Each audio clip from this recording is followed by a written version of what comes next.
探秘打呼噜。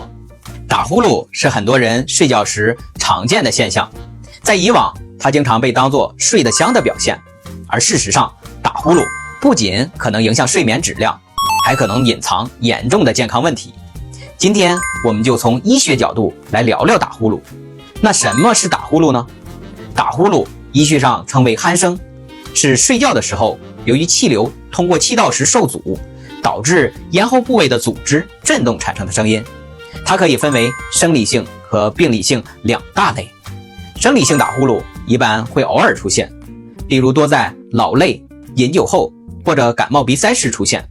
这种情况通常对健康影响较小，而病理性打呼噜多是持续性严重的打呼噜，往往伴随着呼吸暂停，所以也被称为睡眠呼吸暂停综合征。那为什么会打呼噜呢？其中气道狭窄是主要原因。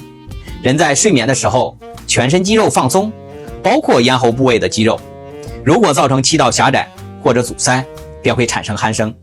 还有就是不良生活习惯的影响，例如饮酒，酒精会使咽喉部位的肌肉更加松弛，增加气道塌陷的风险。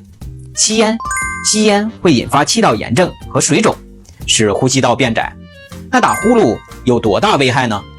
一来可以影响睡眠质量，造成白天困倦、注意力下降和记忆力减退，严重的就会造成睡眠呼吸暂停综合征，表现为白天极度嗜睡、晨起头痛、夜间频繁憋醒等症状。如果长期得不到治疗，还可能会导致高血压、糖尿病、心血管疾病。那如何缓解和治疗打呼噜呢？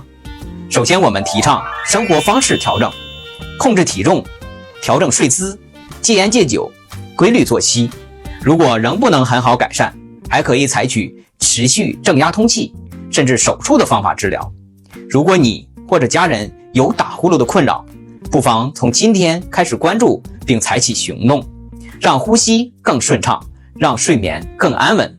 关注我，带你了解更多的健康知识。